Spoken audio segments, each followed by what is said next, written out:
Baik, bismillahirrahmanirrahim. Assalamualaikum warahmatullahi wabarakatuh. Terima kasih Bu KS yang sudah memberikan kesempatan saya di sini untuk diseminasi budaya positif, dan juga terima kasih kepada Bapak Ibu yang sudah meluangkan waktunya meluangkan waktu istirahatnya. Ini merupakan salah satu pemenuhan tugas RMS dari kami gitu ya. Jadi kemarin juga ke Ibu saya minta izin gitu ya, ternyata dari Pak Irman memang sudah dijadwalkan, sudah ada jadwal juga. Nah jadi mohon maaf juga gitu, jadi si jadwalnya dirubah-rubah gitu ya. Nah mungkin kita langsung saja ya, aksi nyata diseminasi budaya positif oleh saya dan juga nanti sebagian oleh Pak Riki. Nah biar tidak tegang ya, kita berdiri dulu dong. Kita berdiri dulu berhadap-hadapan ya.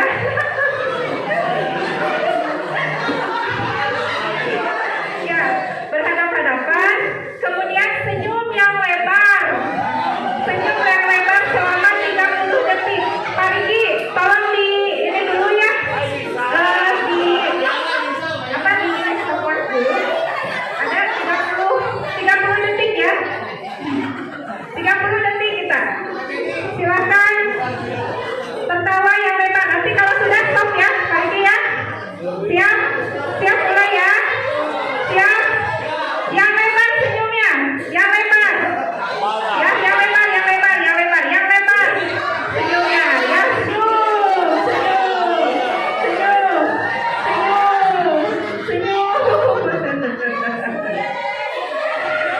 ya. Ayo senyum selama 30 detik.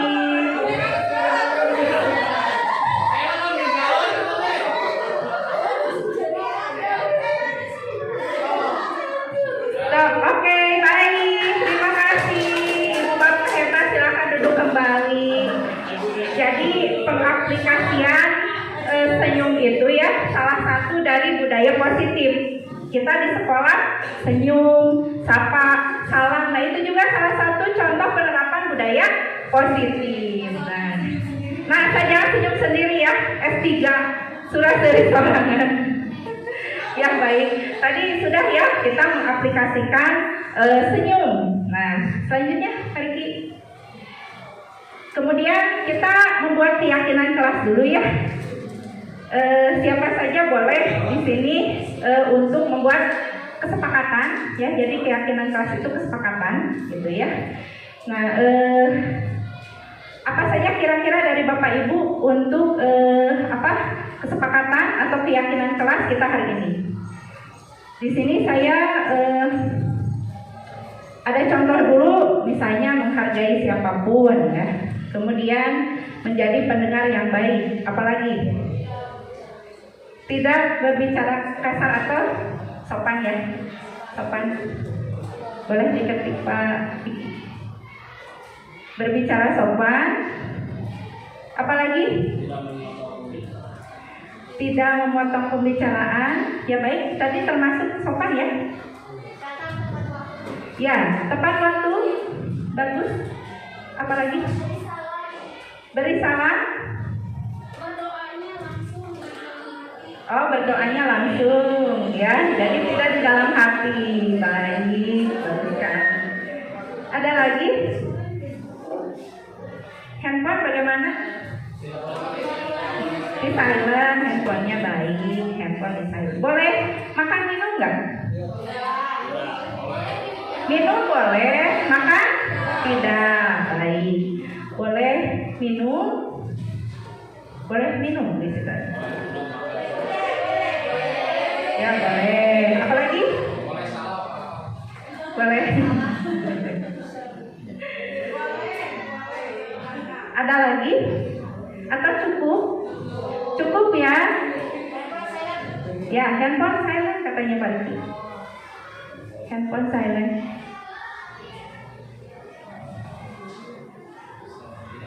Nah, ini mungkin salah satu contoh keyakinan kelas ya. Nah, yang bisa kita terapkan nanti ke murid kita. Jadi kalau misalnya kita membuat peraturan, biasanya anak-anak berat. Tapi kalau misalnya kita melakukan kesepakatan terlebih dahulu atau keyakinan kelas dulu, nah insya Allah anak-anak itu akan lebih ikhlas gitu ya menjalaninya. Next. Nah, kemudian kita sebagai seorang guru yang baik harus memiliki kemampuan dalam mewujudkan budaya positif di sekolah. Nah, kemudian budaya positif tersebut dapat diterapkan dengan beberapa konsep inti ya, yaitu yang pertama adalah disiplin positif, kemudian motivasi perilaku manusia, kemudian keyakinan sekolah atau keyakinan kelas, selanjutnya kebutuhan dasar manusia, kemudian posisi kontrol dan restitusi, dan yang terakhir adalah segitiga restitusi.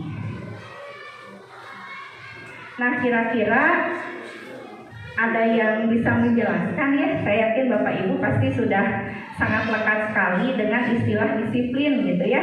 Kita menerapkan selalu disiplin di sekolah. Kira-kira ada yang bisa menjelaskan apakah itu disiplin atau disiplin positif?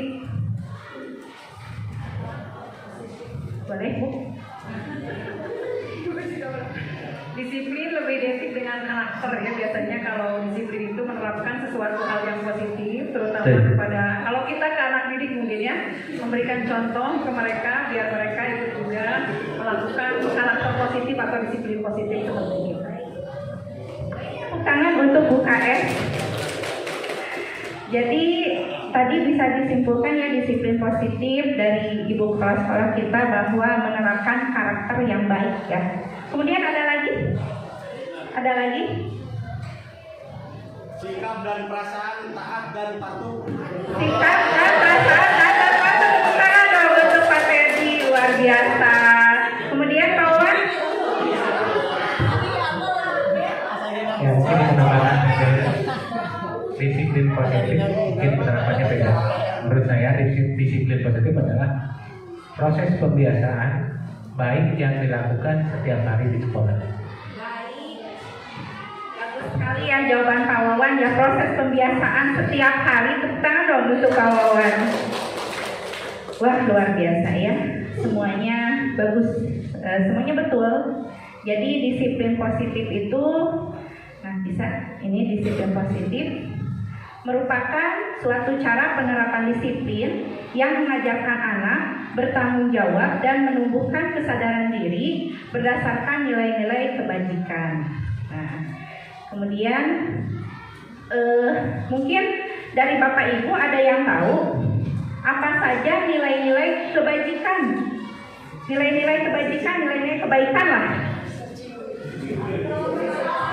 Tolong menolong, betul. Apalagi? Memberi salam, bagus. Menghargai, menghormati, memberi, meminta.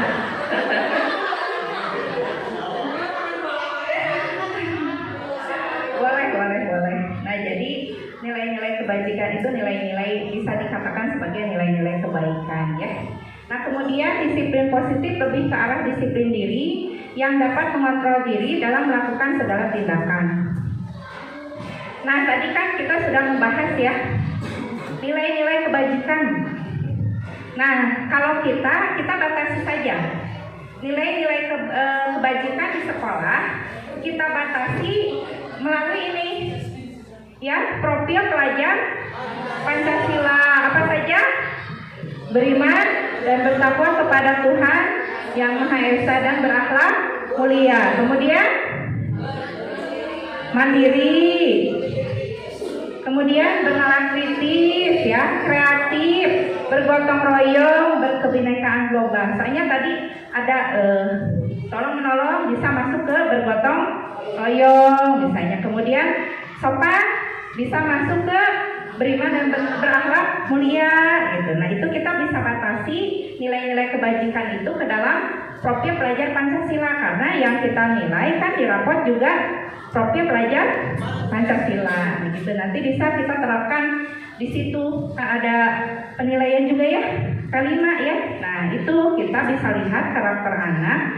Di sini kalau misalnya anaknya suka menolong teman nih, berarti gotong royongnya bagus gitu. Kemudian anaknya inovatif gitu ya. Kemudian kreatif gitu. Nah, maksudnya ini kreatif ya dan lain sebagainya. Next.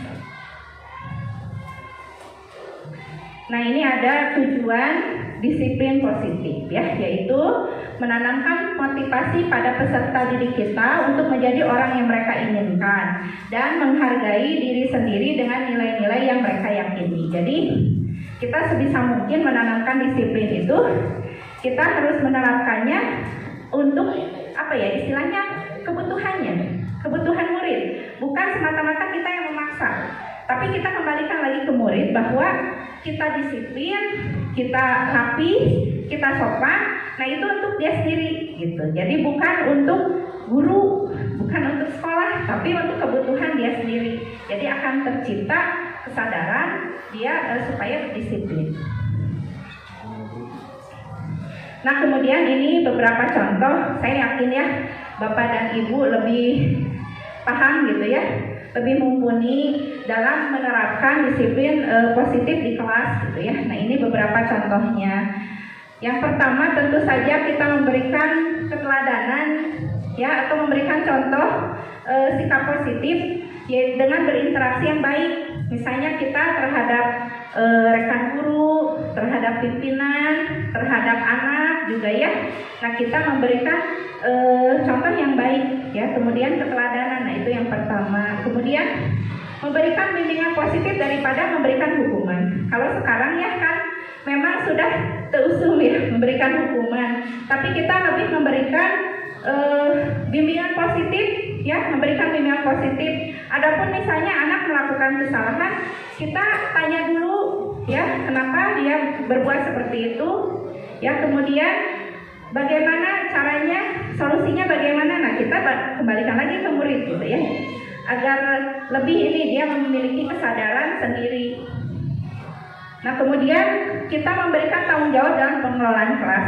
Saya yakin Bapak dan Ibu juga sudah melakukan memberikan tanggung jawab dalam pengelolaan kelas ke siswa ya, membiarkan siswanya supaya mandiri, tapi kita juga tetap memberikan tuntunan ya, memberikan arahan dan bimbingan. Kemudian memakai pendekatan restitutif dalam mengatasi permasalahan siswa di sekolah. Yang nanti kalau pendekatan restitutif akan dijelaskan nanti oleh Pak Riki ya.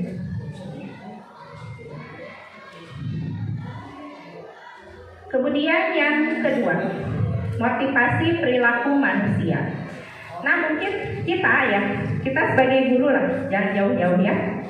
Kadang kita berangkat pagi-pagi gitu ya, berangkat sebelum ada murid, kemudian kita tidak terlambat masuk kelas ya. Nah, mungkin ada motivasi dalam diri kita sendiri ya. Ada misalnya motivasi kita malu kadang ya, kadang buka lebih pagi, jadi kadang kita suka malu, kadang itu mungkin motivasinya. Tapi ada juga misalnya gimana ya, kita sudah ada kesadaran dalam diri kita ya. Saya yakin Bapak dan Ibu juga pasti motivasinya adalah sudah memiliki kesadaran dalam diri Bapak Ibu ya, atau motivasinya sudah intrinsik. Jadi motivasinya sudah dari dalam hatinya gitu, sudah tertanam ya. Nah, kita bisa lihat ya. Oh iya, kira-kira apa yang dimaksud dengan motivasi? Dorongan, betul. Apalagi tekanan, support, ya, oke. Ya, motivasi perilaku manusia next Pak Riki.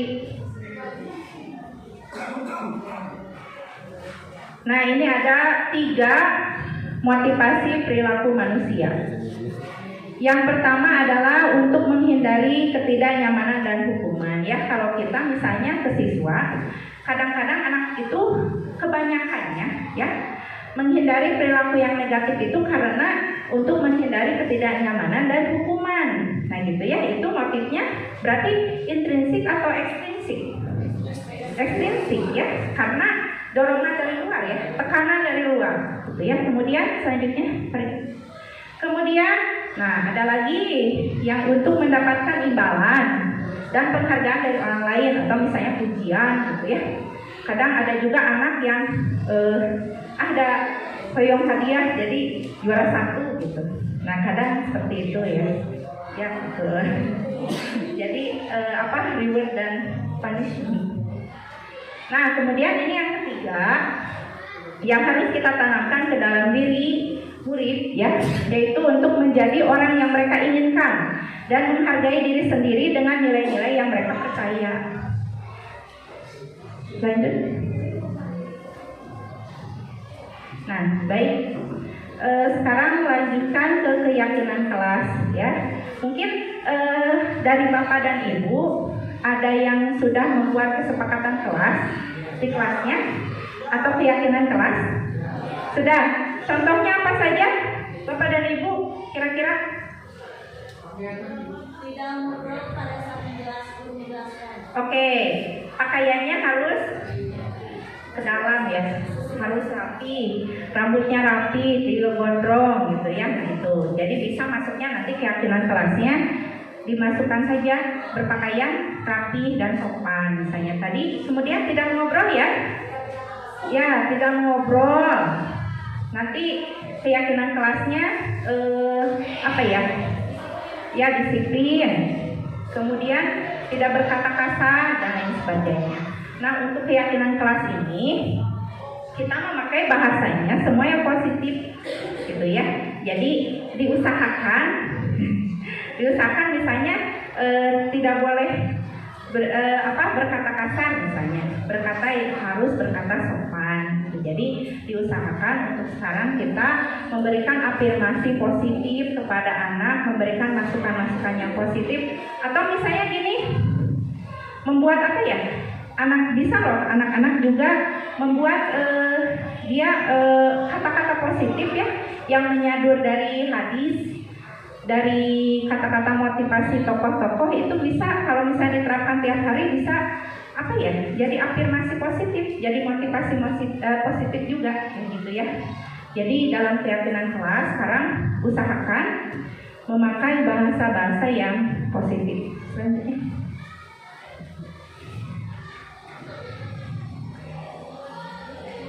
Nah di sini guru berperan dalam mewujudkan terbentuknya keyakinan sekolah atau kelas dengan adanya kesepakatan antara guru dan murid. Jadi sebelum pembelajaran diusahakan kita ada dulu kesepakatannya, itu ada contohnya gitu. Jadi kita dan anak melakukan kesepakatan apa nih yang boleh dan tidak boleh. Jadi nanti ada aturan yang jelas antara kita dan murid ya terkait hal-hal yang boleh dilakukan di kelas atau tidak boleh dilakukan di kelas gitu ya. Sebelumnya kita harus sepakat dulu bagaimana. Nah ini guru berperan dalam mewujudkan terbentuknya keyakinan sekolah atau kelas dengan adanya kesepakatan antara guru dan murid. Kemudian keyakinan sekolah atau kelas merupakan pernyataan-pernyataan universal yang mudah diingat dan dipahami dan harus diterapkan di lingkungan sekolah ya. Jadi kalau misalnya dia melanggar keyakinan kelas atau kesepakatan kelas, nah mungkin kita kembali lagi ya, kenapa kita bisa tanya kenapa melakukan hal seperti itu gitu ya, apa motivasinya, apa yang bisa dia perbaiki gitu ya, apa solusinya. Nah itu kita bisa sharing dengan murid.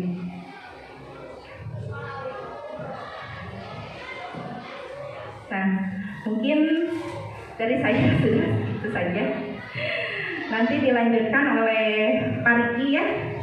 Pak Riki siap ya?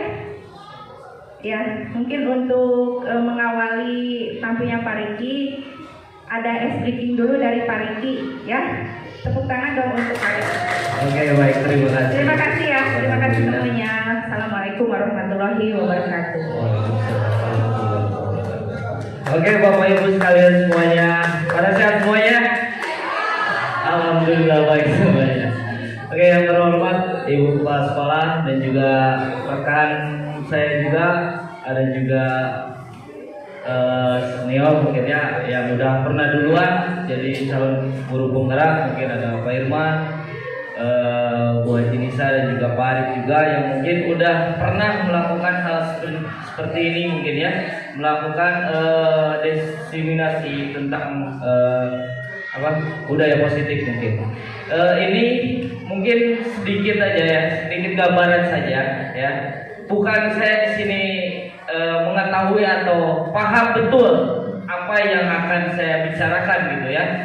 Tetapi saya mengimplementasikan apa yang saya sudah pelajari selama kurang lebih 2 bulan ya. Kurang lebih 2 bulan dari modul 1.1 sampai sekarang ya. Mau ke aksi nyata, ini aksi nyata modul 1.4 ya, dari Ki Hajar Dewantara, terus ada kemarin itu nilai peran guru penggerak, terus ada juga budaya positif yang sekarang yang saya sedang jalani mungkin dengan Bu Rina tuh. Mungkin saya juga tadi bertanya-tanya nggak tahu gitu seperti apa gitu aksi nyata yang seharusnya saya lakukan gitu. Mungkin membaca dulu dari arahan-arahan yang ada di LMS, terus berkoordinasi dulu dengan yang sudah melakukan seperti Pak Arif, Bu Haji Nisa dan juga Pak Irman. Saya juga terdapat dari bimbingan dari beliau juga gitu. Ya mungkin sebelum ke materi selanjutnya mungkin ya yang saya akan bukan terangkan atau ya yang saya akan paparkan mungkin ya, yang saya akan paparkan mengenai budaya positif Bu ya. Ada ice breaking dulu. Nah, ice breaking ini ya bisa diterapkan ke anak-anak di kelas ya. Mungkin bisa diterapkan ke anak-anak di kelas ya. Nah, sebelumnya saya minta Bapak Ibu yang pertama gak boleh nyontek ya. Yang kedua gak saling bicara, gak saling ngobrol. Yang ketiga fokus dengan apa yang Bapak Ibu tulis ya. Saya minta Bapak Ibu kalau punya pulpen sama kertas boleh lah. Kalau misalkan ini kertasnya sedikit juga nggak apa-apa, yang penting ada aja gitu kan. Kalau misalkan itu nggak dipakai boleh gitu ya.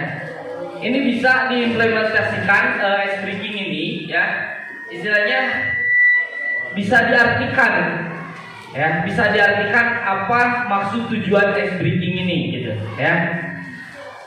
Saya minta kepada Bapak Ibu ya, tapi jangan dilihatkan ke teman sebangku atau ke teman yang lain. Mengajarkan untuk Bapak Ibu jujur gitu ya, untuk mengajarkan Bapak Ibu untuk jujur gitu ya. Gak boleh nyontek ya, gak boleh nyontek. Mungkin ada apa juga gitu. Oke. Bentar ya.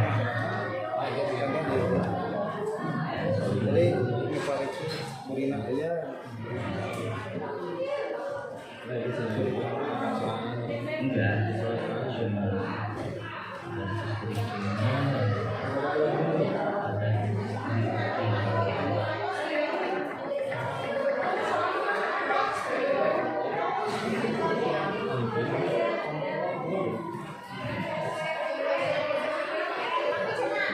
Itu Pak Haji.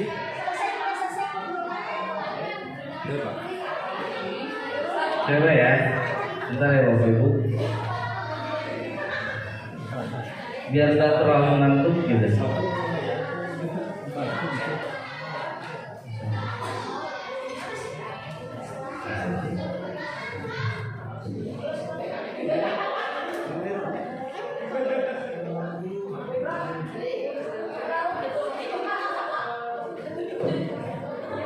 Oke, mungkin Bapak Ibu udah familiar dengan apa yang ada di depan Bapak Ibu ini ya. Ini adalah suatu bendera negara ya, yang mungkin Bapak Ibu sudah tahu lah ini bendera apa aja gitu. Ada Indonesia, Jepang, Singapura, Korea Selatan, England, terus ada Uni Kingdom, Prancis, Denmark, Thailand dan sebagainya gitu ya. Oke, yang pertama akan saya tunjukkan.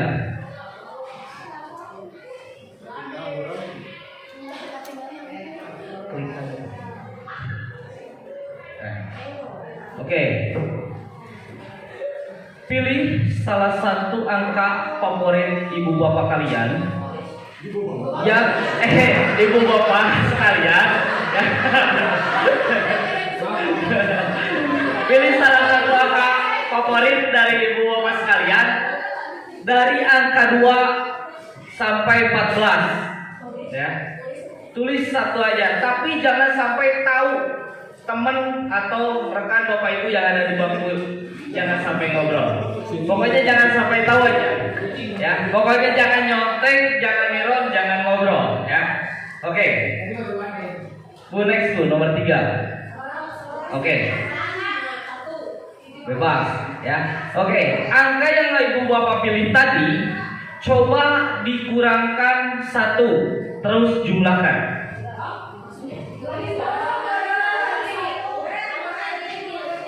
Saya udah pernah dicoba di kelas dan hasilnya juga alhamdulillah ya. Nah, sekarang saya akan coba ke bapak ibu jumlah ya atau angka yang bapak ibu tulis tadi coba dikurangi 1, hasilnya jumlahkan.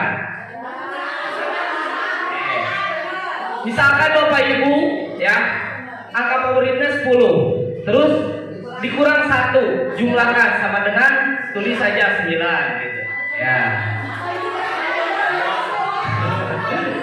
Iya, dikurang 1 ya, jumlahnya berapa dijumlahkan. Oke. Hasilnya berapa? Oke, lanjut. Oke, lanjut Bu. Oke. Nah, setelah hasil tersebut silakan bapak ibu kalikan 3. Oke. Ya, hasilnya berapa? Tulis sama dengan. Misalkan 10 dikurangi 1 9. Terus bawahnya tulis 9 dikali 3, jumlahnya atau hasilnya berapa? Tulis lagi gitu, ya. Oke, lanjut.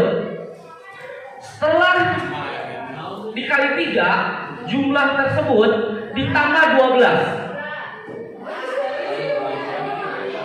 Ditambah 12. Oke, ditambah 12. Oke, lanjut Bu. Setelah ditambah 12, jumlahnya dibagi 3.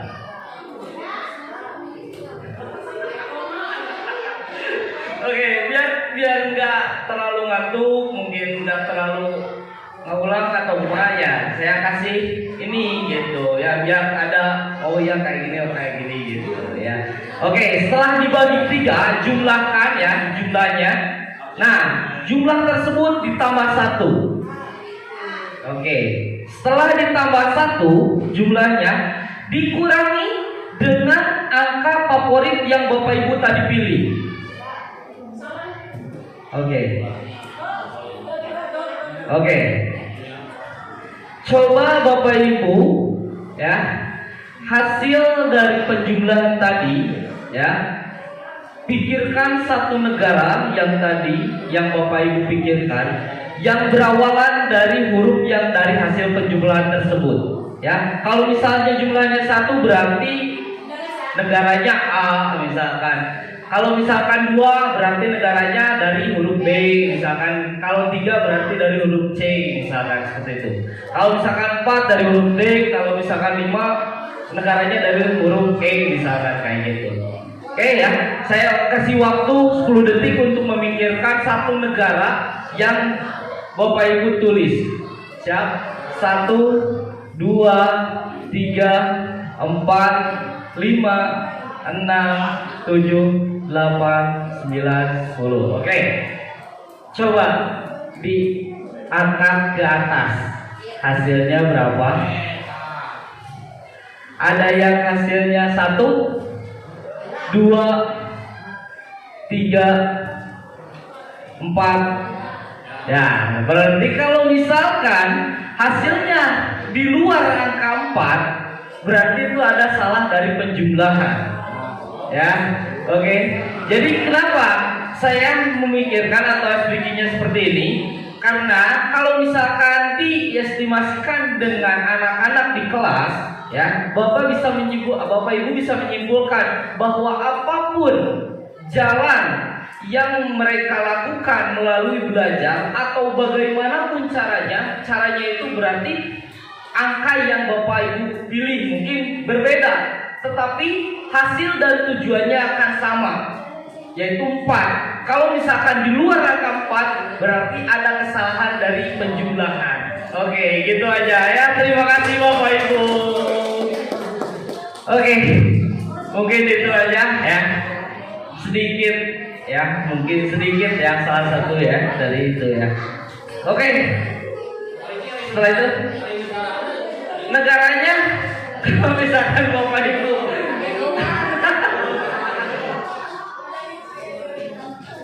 oke, gitu aja lah ya. Oke, kita lanjut ke materi selanjutnya ya. Oke, saya di sini ya akan memaparkan atau mengimplementasikan tentang 5 kebutuhan dasar manusia. Oke, 5 kebutuhan dasar manusia.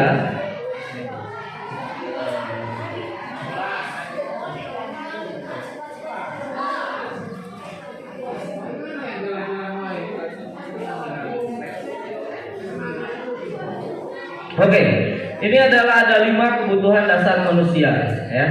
Yang pertama, kebutuhan kesenangan. Yang kedua, cinta dan kasih sayang. Yang ketiga, ada kebutuhan kebebasan. Yang keempat, ada kebutuhan penguasaan. Yang kelima, ada kebutuhan bertahan hidup. Coba saya mau dengar sebelum nanti saya menjelaskan satu persatu mungkin ya. Apa itu kebutuhan dasar manusia yang pertama? Kesenangan. Bisa dicontohkan nggak? Ada yang bisa mencontohkan nggak? Coba, ya. Ada yang bisa mencontohkan nggak? Salah satu kebutuhan dari 5 kebutuhan dasar manusia. Yang pertama, 1, kasih kesenangan. Ada yang coba kesenangan? Umi, bisa? Kesenangan, hiburan, makan, oke. Itu bisa. Jajan mungkin kalau ibu ya, kesenangan gitu kan. Kalau bapak-bapak apa? Traveling mulai kebutuhannya kayak gitu ya. San Mori atau touring mungkin. Oke, itu mungkin kesenangan ya. Kesenangan untuk bertahan hidup mungkin. Yang kedua ada kebutuhan kasih sayang. Kasih sayang, cinta dan kasih sayang. Ada yang bisa mencontohkan nggak? Kenapa kita butuh cinta dan kasih sayang untuk hidup gitu? Biar tidak kesepian.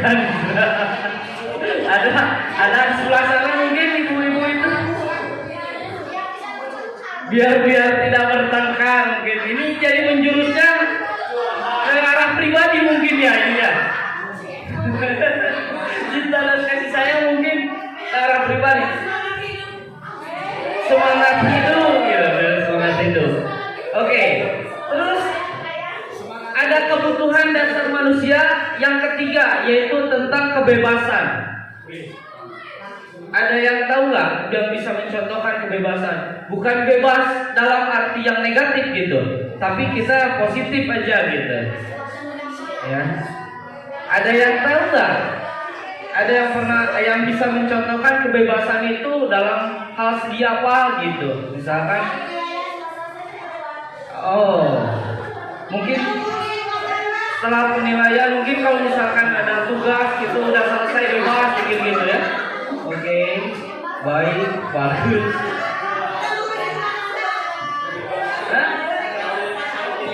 Gimana? Gua berarti? Coba. Siap. Mana Pak? Menurut saya kebebasan adalah tidak mengurusi rumah tangga.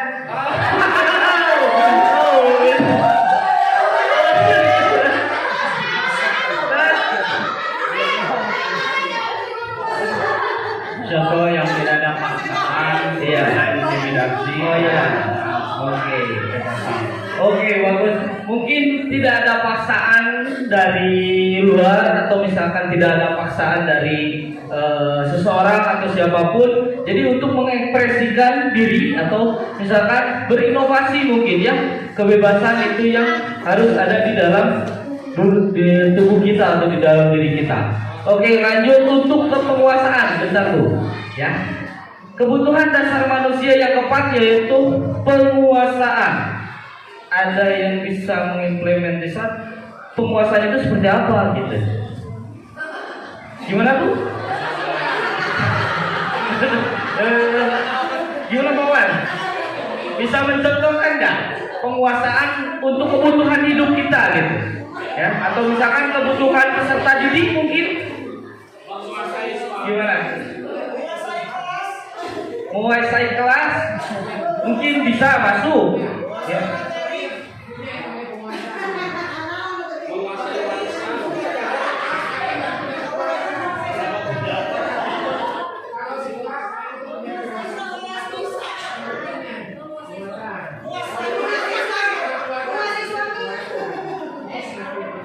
Oh, jadi menurut Pak Wawan itu kalau misalkan penguasaan itu kita sebagai kepala rumah tangga bisa menguasai atau mengatur apapun yang kita mau gitu, mungkin gitu ya. Terus kalau misalkan implementasi dari kalau misalkan tepuk tangan dulu teman-teman. Oke, mungkin itu ya implementasi dari Pak Wawan mungkin ya. Betul. Ya. Mungkin kita lanjut ke kebutuhan untuk bertahan hidup, kebutuhan dasar manusia untuk bertahan hidup. Ya, ada apa? Maksudnya ada sandal, pangan, papan, apalagi gajian. Mungkin itu ya bertahan hidup ya. Berarti kalau misalkan nggak gajian nggak bisa bertahan hidup kita. Apa? Pak? Pasangan hidup boleh. Tapi tadi bertentangan dengan muapri ya. Oke, baik. Ya.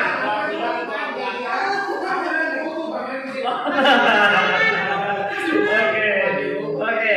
Mungkin itu ya implementasinya dari ibu bapak sekalian. Mungkin. Nah ini ada bukan arti ya, tapi salah satu kesenangan, kebutuhan untuk merasa senang, terus cinta dan kasih sayang, kebutuhan untuk diterima dan menerima kasih sayang, terus ada juga kebebasan, kebutuhan akan pilihan kemandirian atau otonomi, ya, penguasaan, kebutuhan pengakuan atas kemampuan prestasi dan juga diakui untuk bertahan hidup, yaitu contohnya yang tadi ya, kebutuhan fisiologisnya itu rasa lapar gitu kan, rasa haus dan sebagainya gitu kan. Terus ada juga kebutuhan psikologis ya, gitu.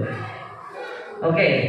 Setelah tadi 5 kebutuhan dasar manusia ya, di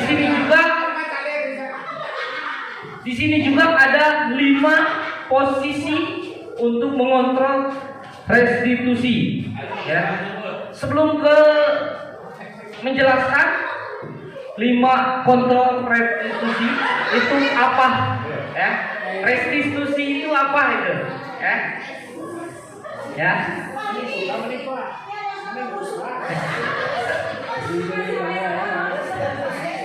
Oke ya.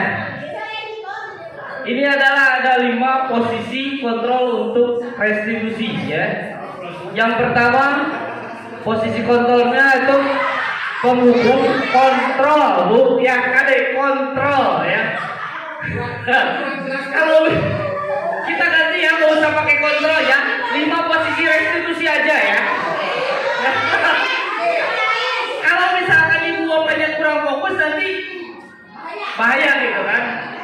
Takutnya salah paham gitu. Nanti di videonya ini tidak gitu. Kita ganti kontrolnya dengan 5 posisi restitusi aja ya.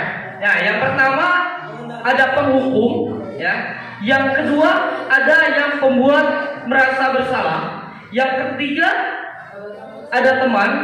Yang keempat ada pemantau. Yang kelima ada manajer. Ya. Oke, lanjut Bu. ini adalah salah satu contoh 5 posisi restitusi. Ya. Yang pertama itu adalah penghukum. Ya. Penghukum itu adalah seorang penghukum bisa menggunakan hukuman fisik maupun verbal. Ya. Orang-orang yang menjalankan posisi penghukum senantiasa mengatakan bahwa sekolah memerlukan sistem atau alat yang dapat lebih menekan pada murid-muridnya lebih dalam lagi. Ya, guru-guru yang menerapkan posisi penghukum akan berkata, oke, patuhi aturan saya, atau awas, nanti bla bla bla, gitu kan. Terus ada kamu selalu salah. Ya, kalau misalkan siswa melakukan apapun, pokoknya cek guru kamu salah, weh.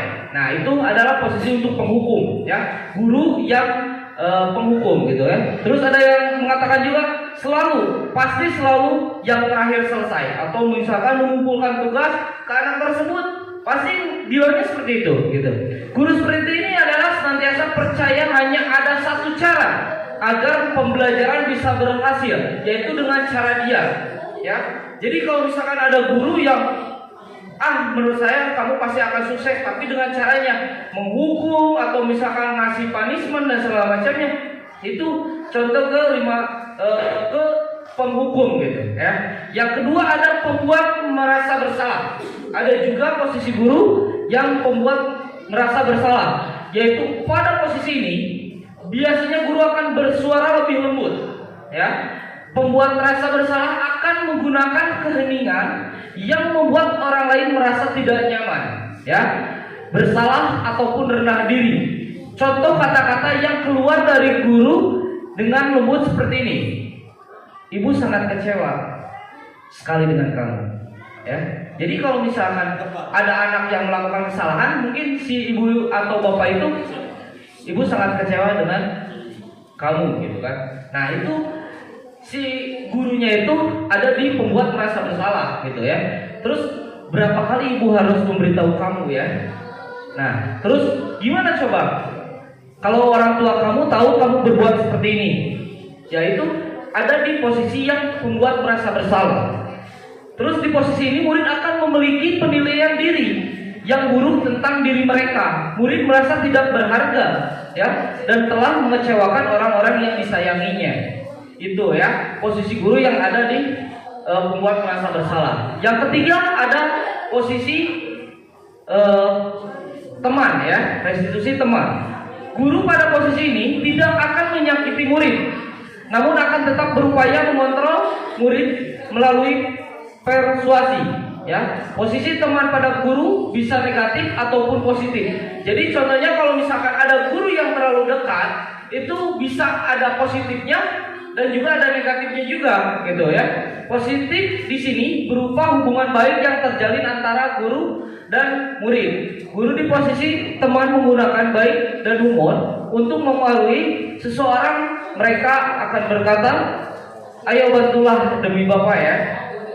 Terus ayo ingat tidak bantuan Bapak selama ini ya. Terus ya sudah kali ini tidak apa-apa, nanti ibu bantu bereskan ya. Jadi kalau misalkan hal seperti ini, hal negatifnya itu dari posisi teman. Bila suatu saat guru tersebut tidak membantu, murid akan kecewa dan berkata, ya kalau misalkan kebanyakan, saya pikir bapak itu teman saya, gitu kan? Atau misalkan saya pikir bapak atau ibu itu teman saya, gitu. Murid akan merasa dikecewakan karena tidak mau lagi berusaha. Hal lain yang mungkin timbul adalah memiliki atau murid hanya akan bertindak untuk guru tertentu dan tidak untuk guru lainnya. Murid akan tergantung pada guru tersebut. Jadi kalau misalnya udah terlalu dekat dengan murid, kemungkinan guru itu akan merasa ya udah guru saya emang dia gitu. Jadi mengabaikan guru yang lain. Nah, jadi kalau misalkan kita sebagai guru yang dekatnya tidak membantu lagi dia akan merasa kecewa. Jadi bukan nolongan dia gitu kan. Contohnya seperti itu gitu ya. Jadi itu hal negatifnya. Jadi dia tidak bisa menghadirkan diri. Jadi ya bagus ya, betul kata Pak Wan. Jadi ketergantungan dengan guru tersebut mungkin seperti itu ya. Itu hal negatifnya kalau misalkan kita menjadi teman terlalu dekat dengan murid gitu. Oke, next ke posisi pemantau ya. Posisi pemantau. Memantau berarti mengawasi ya. Pada saat kita mengawasi, kita bertanggung jawab atas perilaku orang-orang yang kita awasi. Ya, posisi pemantau berdasarkan pada peraturan-peraturan konsekuensi. Ya, dengan menggunakan sanksi atau konsekuensi, kita dapat memisahkan hubungan pribadi dengan murid sebagai seseorang yang menjalankan posisi pemantau. Pertanyaan yang diajukan seorang pemantau biasanya seperti ini. Peraturannya apa? Gitu kan? Apa yang telah kamu lakukan? Terus sanksi dan konsekuensinya apa gitu kan? Jadi kalau misalkan guru seorang pemantau seperti itu pasti bakal menanyakan atau mengatakan hal yang seperti itu gitu. Terus seorang pemantau juga sangat mengandalkan perhitungan atau catatan data yang dapat digunakan sebagai bukti atas perilaku seseorang. Posisi ini akan menggunakan stiker, slip catatan, daftar cek dan lain-lain misalkan gitu ya. Posisi pemantau sendiri berawal dari teori stimulus respon ya, yang menunjukkan tanggung jawab guru dalam mengontrol muridnya. Mungkin itu posisi pemantau atau guru sebagai pemantau gitu ya. Jadi gimana nih, kemana nih arah kita gitu kan, sebagai guru ini masuk kemana gitu, ke ranah mana gitu ya. Terus di sini ada posisi yang terakhir yaitu sebagai manajer ya. Manajer adalah posisi di mana guru berbuat sesuatu bersama dengan murid, ya, mempersilahkan murid mempertanggungjawabkan perilakunya, mendukung murid agar dapat menemukan solusi atas permasalahannya sendiri. Ya, seorang manajer telah memiliki keterampilan di posisi teman maupun pemantau, dan dengan demikian bisa jadi di waktu-waktu tertentu kembali kepada kedua posisi tersebut bila diperlukan. Namun bila kita menginginkan murid-murid kita menjadi manusia yang merdeka, mandiri dan juga bertanggung jawab, ya, maka kita perlu mengacu kepada restitusi yang dapat menjadikan murid kita seorang manajer bagi dirinya sendiri. Ya, di manajer, murid diajak untuk menganalisis ya kebutuhan dirinya maupun kebutuhan orang lain. Di sini penekanan bukan pada kemampuan membuat konsekuensi, namun dapat berkolaborasi dengan murid bagaimana memperbaiki kesalahan yang ada. Ya, mungkin guru yang sebagai manajer itu menyuruh atau misalkan si anaknya itu untuk berkolaborasi dengan teman sejawatnya, ya, untuk apa gitu, untuk menganalisis kebutuhan apa nih yang kita butuhkan, misalkan sebagaimana yang dituliskan di sini, ya, kebutuhan di sini juga perkenaan bukan pada kemampuan membuat konsekuensi, tetapi juga dapat berkolaborasi dengan murid bagaimana untuk memperbaiki kesalahan yang ada gitu. Jadi itu salah satu guru yang dikategorikan untuk sebagai manajer gitu ya. Seorang manajer biasanya itu berkata apa yang kita yakini, ya, kembali ke keyakinan kelas yang tadi atau kesepakatan kelas, ya. Terus apakah kamu meyakininya, gitu kan? Jadi kalau misalkan membuat kesepakatan kelas, kita harus meyakinkan dulu kepada murid-muridnya apakah ini betul akan dijalankan atau tidak, dan juga konsekuensinya apa kalau misalkan siswa itu ada yang melanggar gitu kan. Jadi kesepakatan kelas ini sangat-sangat penting ya. Di awal pembelajaran sangat-sangatlah penting untuk kita melakukan yang namanya kesepakatan kelas agar bisa pembelajaran kita berjalan dengan lancar gitu ya. Terus jika kamu meyakininya, apakah kamu bersedia untuk memperbaikinya? Ya. Jadi kalau misalkan ada yang melakukan kesalahan, tanya, jangan langsung dihukum ya. Kalau misalkan hal seperti itu dilakukan lagi, yang tadi kamu lakukan, apakah kamu bisa lebih baik lagi, mungkin seperti itu ya. Jadi jangan langsung dihukum, tetapi tanya dulu ya si anaknya. Tugas seorang manajer bukan untuk mengatur perilaku seseorang ya.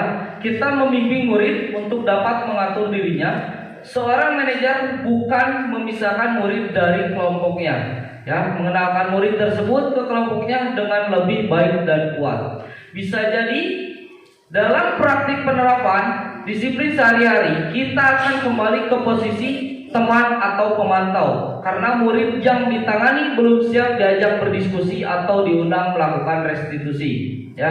Namun perlu disadari tujuan akhir dari 5 posisi kontrol seorang guru adalah pencapaian posisi manajer, di mana di posisi inilah murid dapat menjadi pribadi yang mandiri, merdeka, dan juga bertanggung jawab atas segala perilaku dan sikapnya yang pada akhirnya dapat menciptakan lingkungan yang positif, nyaman, dan juga aman. Mungkin itu ya paparan dari 5 kontrol restitusi, ya. Untuk selanjutnya mungkin di sini ada yang namanya, lanjut Bu, next, ya, lanjut aja. Nah, tadi ada 5 kontrol restitusi. Di sini ada segitiga restitusi, ya. Mungkin lanjut, ya. Nah, ini apa itu segitiga restitusi? Nanti dulu, kembali dulu. Oke, saya mau tahu, ada yang tahu gak restitusi itu apa gitu? Selain Pak Irman mungkin ya.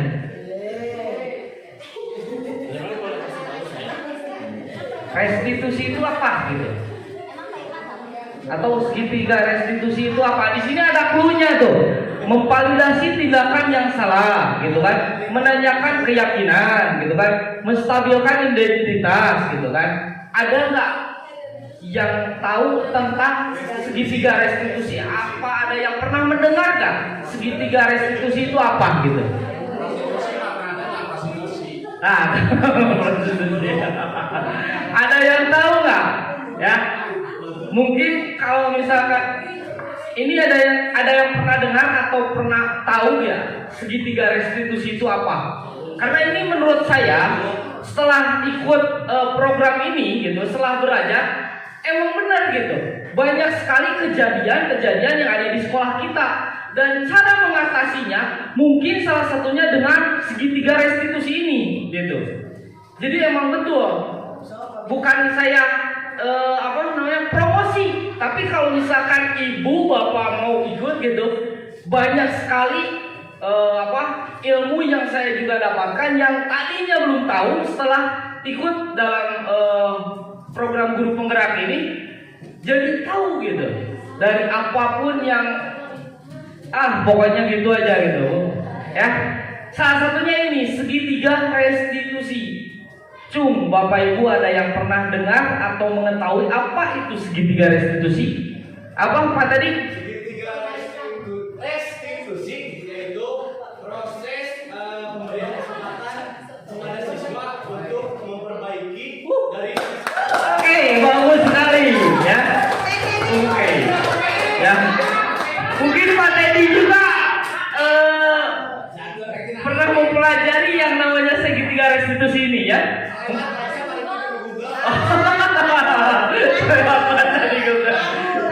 Mungkin ini adalah salah satu atau pembahasan terakhir mengenai segitiga restitusi ya, yang mungkin nanti akan langsung saya praktekkan ke murid ya.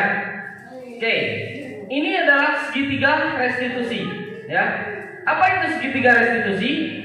Gosen atau para ahli yang bernama Gosen memperkenalkan konsep segitiga restitusi itu strategi yang dilakukan untuk mengarahkan siswa pada kondisi yang lebih baik melalui konseling atau bimbingan konseling ya. Lanjut Bu. Ada 3 tahapan untuk melakukan restitusi. Yang pertama, menstabilkan identitas ya. Yang kedua ada validasi tindakan yang salah.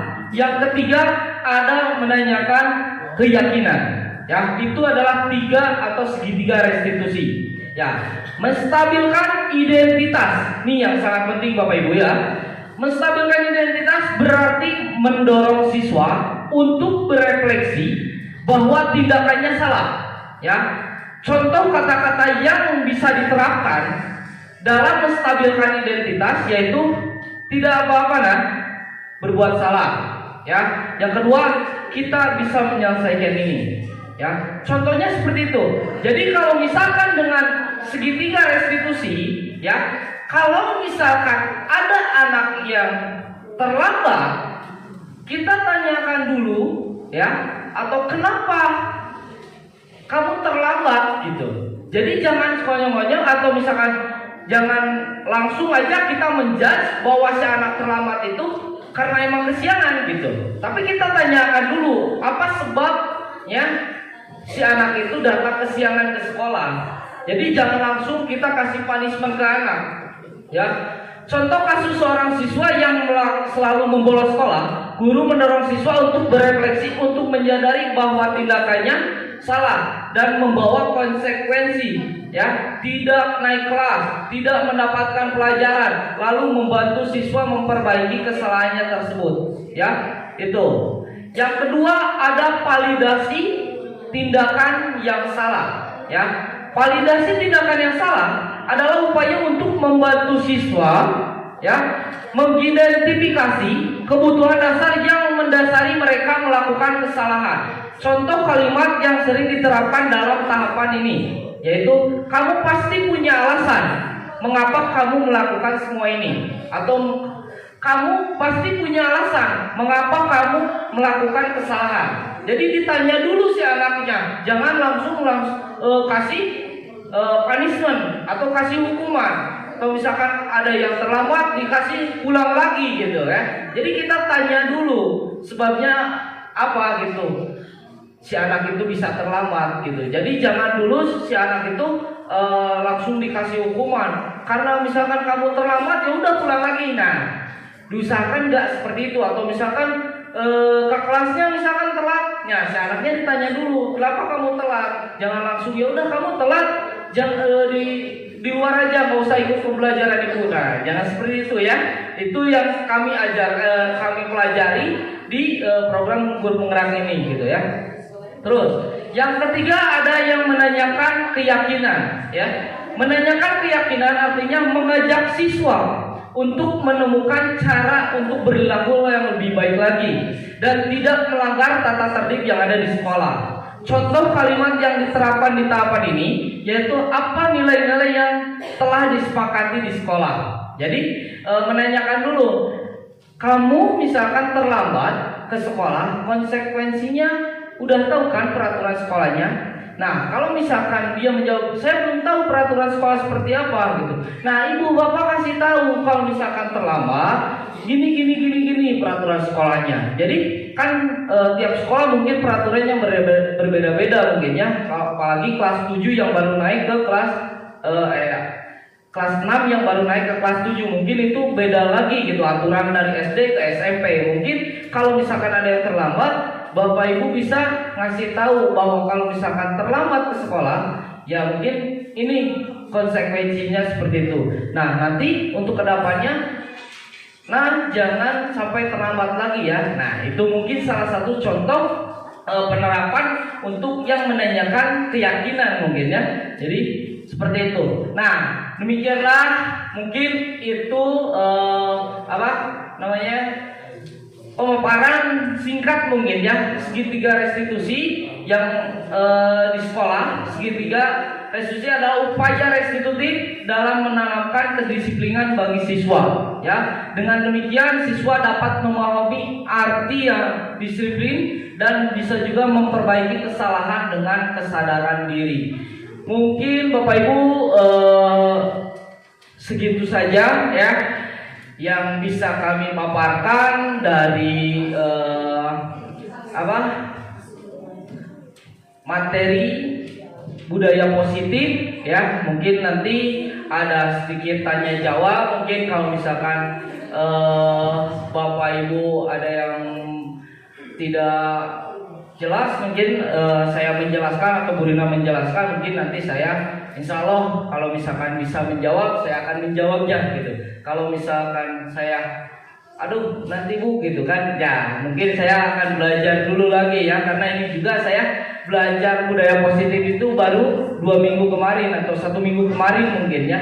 Jadi ini harus diimplementasikan langsung ke Bapak Ibu sekalian yang ada di sekolah kami, bahwa budaya positif itu harus dilakukan di sekolah. Dan kalau misalkan untuk paparannya mungkin saya harap ini bukan paparan yang yang maksimal mungkin ya, yang harus mungkin ibu nanti ibu bapak bisa menggali lagi tentang apa yang ada di budaya positif ini. Mungkin nanti kalau misalkan ada program selanjutnya, ibu bapak bisa mengikuti program guru penggerak ini. Kami saya dan juga Bu Rina mengajak bapak ibu sekalian untuk ikut gabung atau mengikuti program guru penggerak ini, karena menurut saya program guru penggerak ini sangat-sangat penting bagi diri saya untuk pengalaman pribadi saya atau Bu Rina juga menambah wawasan juga, dan juga pokoknya guru penggerak ini bisa menambah semua ilmu yang belum ibu bapak dapatkan. Mungkin cukup sekian ya paparan dari kami ya untuk budaya positif. Bila misalkan ada yang bertanya mungkin silakan. Bila topik walhidayah. Assalamualaikum warahmatullahi wabarakatuh.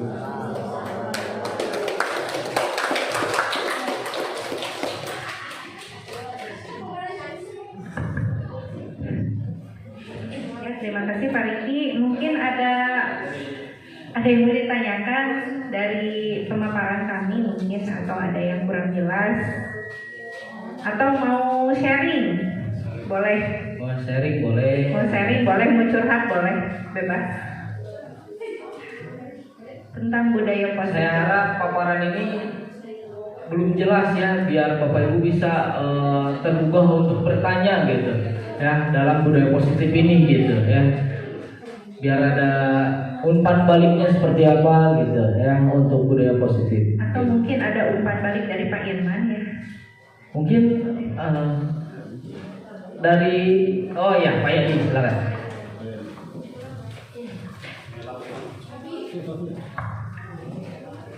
Termohon Pak Riki atau istilahnya sedikit menanggapi yang tadi kesepakatan kelas. Yang pertama, bahwa kesepakatan kelas ini apakah turunan dari aturan yang ada, tata tertib ya, seperti halnya tadi masalah kesiangan masuk kelas atau kesiangan ke sekolah ya. Saya beranggapan bahwa kesepakatan kelas ini yaitu kenyamanan kedua belah pihak antara guru dan siswa dalam hal KBM. Tentunya kesepakatan ini jangan sampai bertentangan dengan yang namanya tata tertib atau melonggarkan tata tertib gitu ya. Dari hal positif berarti ada ranah spesifikasi atau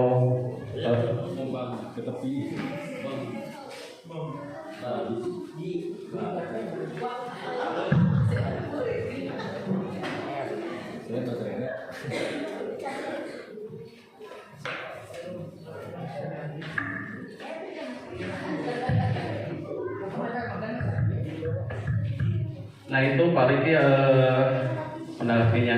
Yang kedua pertanyaannya, jadi dalam kesepakatan kelas ini apakah dibuat serentak semua guru dengan poin yang sama atau masing-masing guru mata pelajaran ya, guru mata pelajaran? Karena dalam hal ini kalau serentak, saya rasa sudah cukup sama tata tertibnya. Kalau tadi seperti halnya contoh kesiangan kelas dilonggarkan dengan mengakomodir alasan-alasannya, tentu ini akan berbenturan dengan tata tertib sekolah yang biasanya misalkan 10 menit atau 15 menit siswa sudah hadir di sekolah. Nah, barangkali apakah tiap mata pelajaran atau tiap tingkat atau tiap apa? Kemudian kurun waktu, ya. Kurun waktunya apakah itu flat 1 semester atau tiap pertemuan atau 1 tahun? Yang saya dengar 3 tahun 4 tahun ke belakang bahwa kesempatan kelas itu diterapkan berdasarkan kebutuhan guru mata pelajaran dengan materinya, gitu ya. Misalkan kalau guru olahraga ada kesepakatan kelas di dalam olahraga, misalkan sepakat harus memakai kaos olahraga, termasuk misalkan guru IPS ketika mengajar pasca olahraga itu dibuat kesepakatan tidak boleh memakai kaos olahraga ketika pelajaran IPS.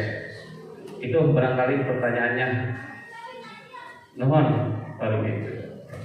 Oke. Baik, terima kasih Pak Yadi. Mungkin saya langsung jawab aja mungkin ya. Yang dapat saya simpulkan mungkin ya pembelajaran kemarin di dalam grup penggerak mungkin ya. Kesepakatan kelas apakah dibuat serentak atau dibuat untuk masing-masing guru mungkin itu ya.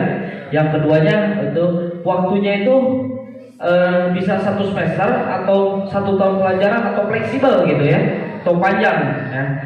Mungkin ini pendapat saya mungkin ya Pak. Untuk kesepakatan kelas ya, kan kalau misalkan sekolah itu sudah punya aturan sendiri, sudah punya aturan baku mungkin ya untuk ditetapkan di sekolah yang harus atau mesti dituruti oleh seluruh warga sekolah tersebut mungkin ya. Nah, untuk kesepakatan kelas ya, menurut saya itu dibuat oleh masing-masing guru Pak. Ya, kenapa harus dibuat oleh masing-masing guru gitu? Ya, karena kita sebagai guru itu pasti beda-beda kesepakatannya dengan kelas tersebut. Walaupun saya misalkan mengajar olahraga, mengajar di kelas 7D, tetapi misalkan Bu Rina sebagai guru Indonesia, PKN ya, guru PKN mengajar di kelas 7D, itu pasti kesepakatan kelasnya itu berbeda Pak. Ya, kalau misalkan di saya mungkin sebagai guru olahraga ada kesepakatan kelasnya, contoh harus selalu memakai kaos olahraga saat pembelajaran berlangsung. Tetapi misalkan kesepakatan kelas di Bu Rina tidak mungkin ada kesepakatan kelas yang mewajibkan siswa untuk memakai kaos olahraga gitu. Jadi intinya kesepakatan kelas ini harus dibuat oleh masing-masing guru agar terciptanya pembelajaran yang nyaman lah. Jadi istilahnya dengan siswa itu, oh ya udah dengan guru ini mah kita boleh makan atau misalkan kita boleh minum santai lah istilahnya. Tapi misalkan kesepakatan kelas dengan guru ini kita harus serius, gak boleh ngobrol sana sini. Jadi kita harus fleksibel juga. Untuk waktunya bisa kita di 1 tahun kan, ya. Karena apa? Karena kalau misalkan kita 2, 3 sampai 4 tahun, itu kan kita pasti ganti kelas juga, ganti siswa juga. Nah, mungkin ini berlaku untuk misalkan 1 tahun sekarang dengan kelas yang kita ajar. Gitu mungkin Pak. Mungkin itu yang dapat saya jawab mungkin ya.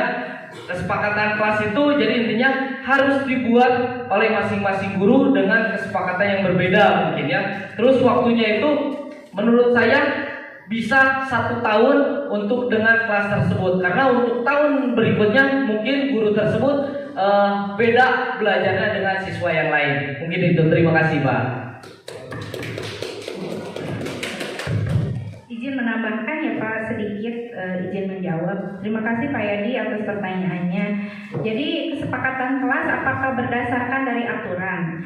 Ya, kita sosialisasikan dulu aturan, tapi bedanya peraturan kelas dan kesepakatan kelas itu, kalau peraturan kelas itu satu arah gitu, aturannya satu arah. Tapi kalau misalnya kesepakatan kelas itu dua arah Pak, jadi kita terjadi komunikasi dengan siswa gitu. Jadi kita memantik dulu nih, misalnya gimana nih kita yang pertama nih aturannya gimana, nggak boleh terlambat, iya Bu, tidak boleh terlambat. Nah, nanti langsung ada aturan-aturan yang lainnya. Kalau misalnya tadi misalnya boleh 10 menit dan lain sebagainya, kan kita bertindak sebagai manajer ya Pak. Jadi kita tidak serta-merta istilahnya menelan mentah-mentah apa yang anak-anak usulkan gitu. Jadi kita juga mengontrol gitu ya. Nah, tapi setelah itu kita kembalikan lagi, sepakat tidak sepakat misalnya itu. Kemudian waktunya Pak, waktunya itu fleksibel. Jadi misalnya ini waktunya setahun, kalau misalnya tidak ada yang dirubah atau tidak ada kebutuhan yang lain misalnya begini, kalau misalnya minggu sekarang boleh membawa HP karena misalnya buku paketnya belum ada, tapi minggu depan misalnya buku paketnya sudah ada, jadi tidak boleh membawa HP. Nah, itu mungkin aturannya boleh ada yang direvisi setiap kali dibutuhkan. Mungkin itu saja Pak, terima kasih. Oke, terima kasih Pak Yadi atas pertanyaannya. Mungkin itu salah satu masukan juga ya, atau misalkan paparan untuk semuanya ya yang mewakili pertanyaan untuk kesepakatan kelas mungkin. Mungkin selanjutnya ada yang mau ditanyakan lagi dari Bapak Ibu yang mungkin mengganjal atau menunggu untuk pulang.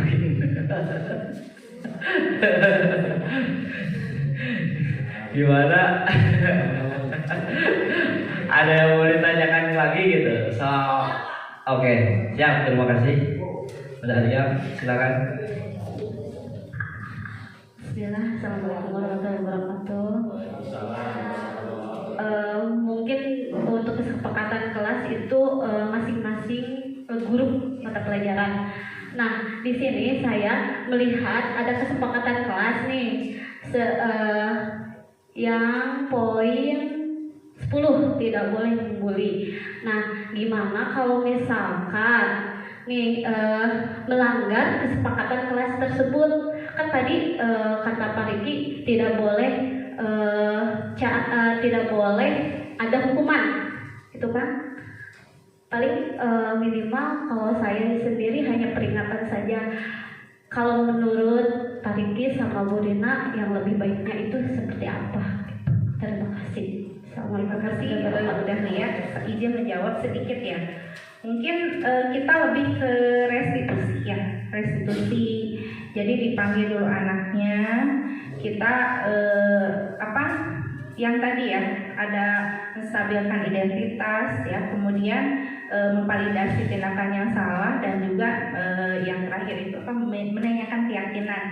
Jadi daripada memberi hukuman, kita treatmentnya restitusi dulu gitu. Jadi kita tanya kesalahannya apa gitu, kemudian kenapa melakukan itu, kemudian bagaimana solusinya agar kita bisa memperbaiki ini. Jadi kita bisa melakukan treatment restitusi daripada memberikan hukuman. Nah, nanti mungkin di akhir kita bisa meluruskan. Misalnya, oh iya Bu, itu salah tidak? Iya salah. Salahnya kenapa? Kenapa? Oh iya, jadi misalnya dia bisa sakit hati kalau kita enak tidak enak. Nah, mungkin kita ini dulu ya, daripada memberikan hukuman, kita melakukan segitiga restitusi dulu gitu ya. Mungkin segitu dari saya. Mungkin ada tambahan dari Pak Riki. Jadi intinya setahu saya ya, setelah mempelajari ini, jadi kalau misalkan ada siswa yang melakukan pelanggaran, toh itu pelanggaran yang aturan dari sekolah ataupun aturan yang sudah kita disepakati di kelas, mungkin kita sebaiknya menanyakan dulu sebabnya si anak itu melakukan kesalahan itu. Karena pada dasarnya anak itu mungkin mempunyai hati, tidak akan melakukan hal seperti itu. Karena nyambung juga dengan posisi kontrol restitusi. Jadi apakah si anak itu butuh diakui atau misalkan butuh apresiasi dari kita.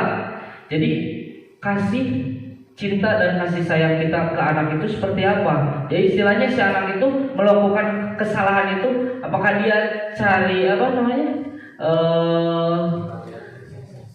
cari sensasi karena ingin diperhatikan? Nah, jadi kita tanya dulu si anak, kenapa kamu melakukan hal seperti itu? Kenapa kamu melanggar kesepakatan kelas? Nah, makanya jangan kita langsung menjudge atau mengasih punishment kepada anak yang melakukan kesalahan. Kita cari tahu dulu, setelah itu kita meyakinkan. Oh iya, dengan cara kita melakukan anak itu, jangan menjadikan si anak itu menjadi down, tetapi menjadi lebih baik untuk mengatasi kesalahan yang dia udah perbuat gitu. Jadi intinya kita itu di sekolah jangan menjadi teacher center, ya. Jadi apa yang mau kita, tetapi kita harus diluruskan kepada student center. Apa yang harus kita lakukan ke anak, karena hal yang terpenting kita di sekolah adalah mengajari atau membuat karakter si anak itu menjadi lebih baik. Jangan sampai membuat down si anak, apalagi setelah melakukan kesalahan si anak itu menjadi putus sekolah karena merasa dia daurah mah tuh bisa, daurah mungkin dan segala macam. Tapi kita sebagai guru harus membangkitkan selera atau motivasi anak untuk menjadi lebih baik lagi. Mungkin itu Bu Dalia yang dapat saya sampaikan. Terima kasih. Apa selanjutnya ada lagi pertanyaan? Oke, silakan Bu Dini. Assalamualaikum warahmatullahi wabarakatuh. Hatur nuhun ka Ibu Dina sareng Pak Riki ngantos Mas Darwakes. Melanjutkan pertanyaan serta jawaban dari Pak Riki tadi, pertanyaan dari Bu Dahlia. Kebetulan ini kita itu lagi ada masalah. Nah, kelas 7. Jadi si anak itu sudah beberapa kali melakukan kesalahan. Di kelas sudah berdiskusi dengan BK. Kita sudah mengingatkan dengan cara baik. Udah berulang-ulang. Kemudian si anak ini mengulangi kesalahan yang sama. Bahkan sama Pak Erwin kita udah bikin kesepakatannya, Pak Erwinnya berjanji di depan kita wali kelasnya, tapi tetap melakukan kesalahan. Kemudian kita koordinasi dengan BK. Nah, bahkan si anak ini ya mungkin dari kelas 7AB dengan E itu ada yang sampai merusak fasilitas di sekolah, dan salah satunya fasilitas di kelas saya gitu. Pertanyaannya, mohon jawaban dari Bu Dina sama Pak Riki, bagaimana caranya ketika kami guru ketika sudah melakukan pendekatan secara sebagai teman, sebagai sahabat, sebagai guru gitu, kemudian dengan cara pelan-pelan kita menasehati, kemudian mungkin dengan cara yang disarankan oleh Pak Riki, apa itu restitusi. Nah, apa yang seharusnya kami lakukan gitu. Sekian, terima kasih.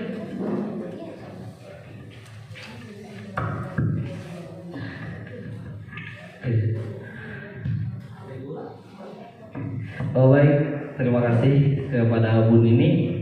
Ya, jadi mungkin saya simpulkan mungkin pertanyaannya ya.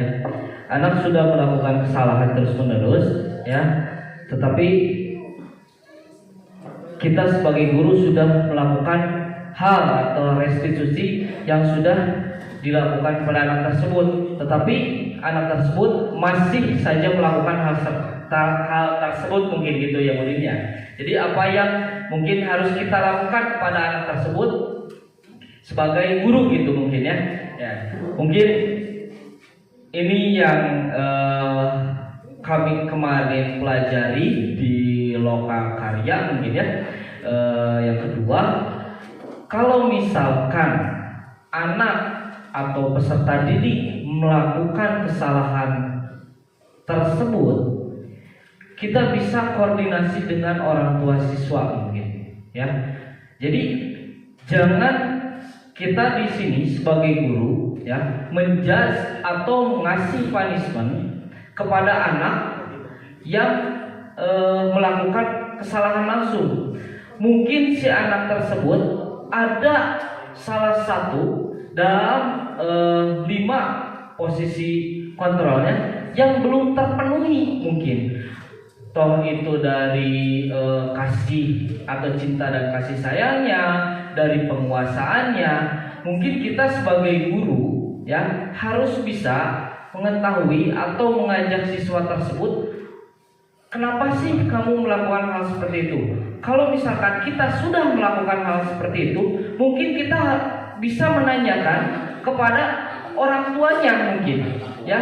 Kalau misalkan di sekolah sudah terpenuhi, tapi kan di rumah kita nggak tahu, karena kita nggak selamanya atau nggak 24 jam mengetahui anak itu seperti apa gitu. Jadi kalau misalkan kita sebagai guru sudah melakukan hal di sekolah, ya tentunya untuk membimbing siswa agar baik gitu di sekolah, tetapi siswa tersebut masih melakukan hal seperti itu, kita bisa berkoordinasi dengan orang tuanya. Apakah di rumahnya siswa seperti itu, atau misalkan ada masalah apa sampai siswa di sekolah sudah ditangani, sudah dikasih tahu sama gurunya berkali-kali, tapi masih berbuat seperti itu. Jadi kita jangan hanya ke muridnya saja, tetapi ke orang tuanya juga kita harus berkoordinasi.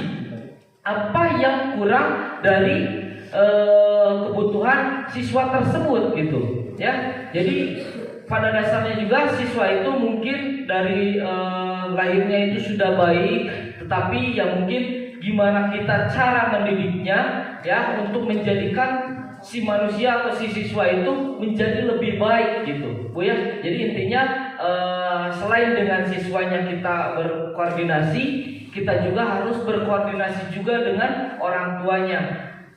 Karena apa? Karena kita nggak tahu di rumahnya, di lingkungan rumahnya siswa itu seperti apa. Makanya kalau kita udah merasa sudah mengajarkan ya semua kepada siswa tersebut tapi masih sama, ya mungkin kita berkoordinasi dulu dengan orang tuanya. Mungkin di rumahnya siswa itu ada yang kurang dari kebutuhan si anaknya itu tersebut. Mungkin itu jawaban dari saya. Mungkin ada tambahan dari Bu Dina mungkin.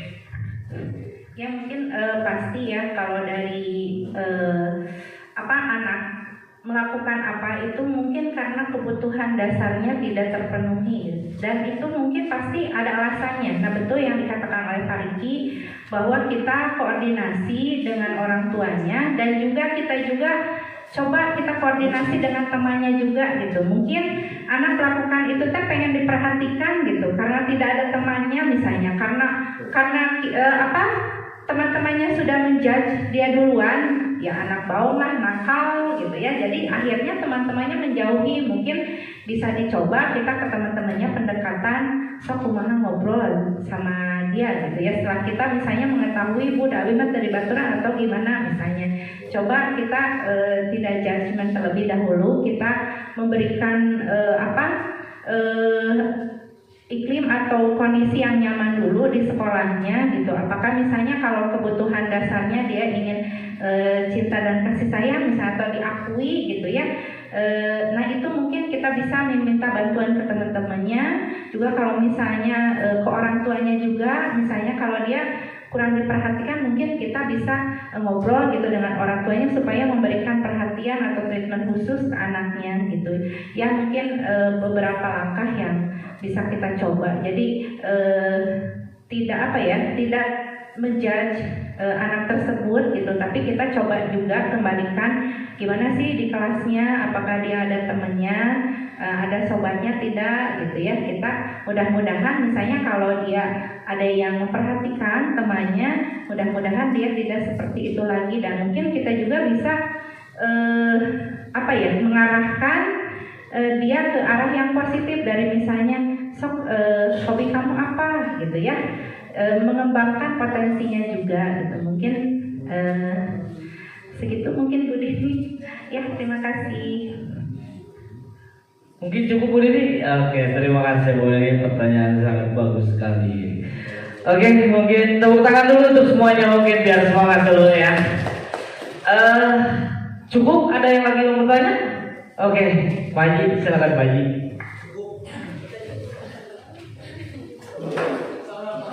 Assalamualaikum warahmatullahi wabarakatuh. Sekitar sekian belas tahun lalu, mungkin 20 tahun lalu lah, saya mengadakan kesepakatan kelas sebelum pindah ke sini Cikanjung. Ini kesepakatan kelas saya di 20 tahun lalu.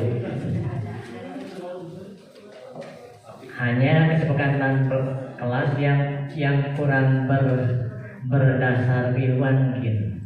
Sebentar saja saya bersepakat dengan siswa bahwa yang telat itu ada hukuman.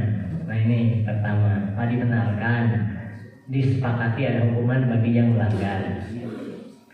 Kalau tidak dibenarkan, nanti mohon penjelasannya. Tapi kala itu kami dengan siswa itu bersepakat yang telat itu dikali 2. Itu disepakati anak setuju. Misalkan gini, telat 10 menit, maka anak silakan milih mau push up atau squat jam. Nah, sepakati squat jam, Pak. 10 menit telat berarti 20 kali squat jam. 5 menit berarti 10 kali. Suatu hari itu sudah disepakati, pas minggu berikutnya saya masuk lagi dan sudah berdoa dan sudah mulai pembelajaran sekitar 10 menit baru ada yang baru datang bari rusuh, capek aheo, dan saya lihat sepertinya anak ini baru sembuh sakit, kecil badannya, lebih kecil dari saya. Nah, saya tidak mempersilahkan masuk kelas anak. Kenapa? Takut dia malu kalau di dalam kelas menjalankan hukuman. Nah, terlambat 10 menit berarti 20 kali. Silakan di luar saja supaya tidak malu sama teman-teman. Maka dia si anak ini punten kawan, namina teh wawan, emutnya lebih kayu mah. Lebih kayu nah emut kene itu anak yang telah saya zalimi. Itu kemudian di luar anak ini seperti yang dalam keadaan mengkhawatirkan sekitar 20 hari. Selesai dia sholatnya, kemudian si anak ini bertanya, Pak, tadi pada tempat ada rencangan si Anu di kelas dia. Hah? Kamu bukan kelas ini? Bukan Pak, saya kelas yang lain. Aduh, Bapak tidak sholat jam saya sholat jam. Tapi warang tuh Bapak. Aduh, hampura, wansit juga saya nolak. Bapak Ibu itu bukan hanya saat itu saya menyalahi meminta maaf. Nanti beberapa waktu lagi, beberapa hari ke depan ketemu lagi, wah hampura Bapak. Betapa menyesalnya saya telah menghukum anak yang tidak bersalah karena ada keperluan ke kelas itu.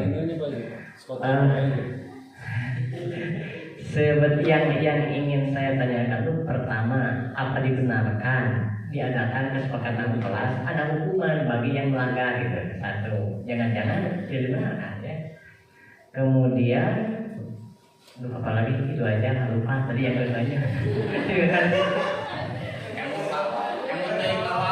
Oke, terima kasih pertanyaannya sangat menginspirasi ya. Diberikan skip sekian tahun yang lalu mungkin ya, bertemu mungkin dengan Pak Wawan mungkin ya, gurunya, muridnya ya.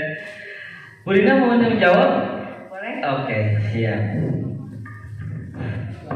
Terima kasih Pak Haji atas sharingnya dan juga ini ya pertanyaannya. Mungkin kalau dari saya bukan berupa hukuman mungkin Pak ya, gimana kalau itu biasanya kita menyebutnya konsekuensi gitu ya dengan anak. Jadi berupa konsekuensi, dan kalau bisa mungkin ya menurut saya itu juga kalau bisa konsekuensinya yang mendidik, tidak berupa hukuman fisik mungkin ya Pak. Kalau misalnya di saya ada yang terlambat misalnya sudah melakukan restitusi terlambat lagi ya, disuruh baca buku aja ini, kemudian mereview. Assalamualaikum Marsha, gimana kabarnya? Waalaikumsalam Bu, kabar saya baik. Oke, nah Marsha tahu nggak kenapa Ibu panggil ke sini? Karena saya terlambat masuk kelas Bu. Oh iya, nah menurut Marsha apakah terlambat masuk ke kelas itu perbuatan salah atau perbuatan yang benar? Salah Bu, saya minta maaf. Ya tidak apa-apa melakukan kesalahan. Kita ini manusia ya, manusiawi, kita melakukan kesalahan. Ibu juga pernah kok melakukan kesalahan seperti kamu. Nah, tapi di sini Ibu tidak mencari yang salah atau yang benar.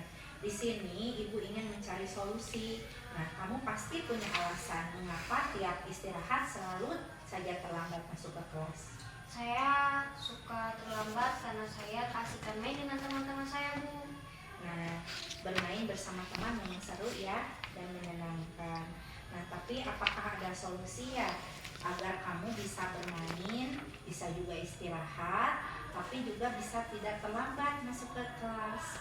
Mungkin saya akan mengatur waktu istirahat saya supaya tidak terlambat masuk kelas lagi Bu. Nah, kira-kira kapan kamu akan melakukannya? Besok Bu, setelah jam istirahat saya akan tepat waktu masuk kelas. Nah, baik. Nah, kemudian kamu masih ingat keyakinan kelas atau kesepakatan kelas yang sudah kamu buat? Masih ingat Bu, salah satunya jangan terlambat masuk kelas. Nah, bagus. Kamu ingin menjadi murid yang seperti apa? Ingin menjadi murid yang baik, soleha, teladan, dan disiplin. Nah, bagaimana supaya keinginan kamu itu terwujud? Dengan melaksanakan seluruh aturan dan meninggalkan semua larangan di sekolah, salah satunya tidak terlambat masuk kelas. Nah, baiklah, kita sudah menemukan solusinya sekarang. Marsha sekarang bisa kembali bersama teman-temannya ya. Terima kasih Marsha. Baik Bu, terima kasih. Ya, sama-sama.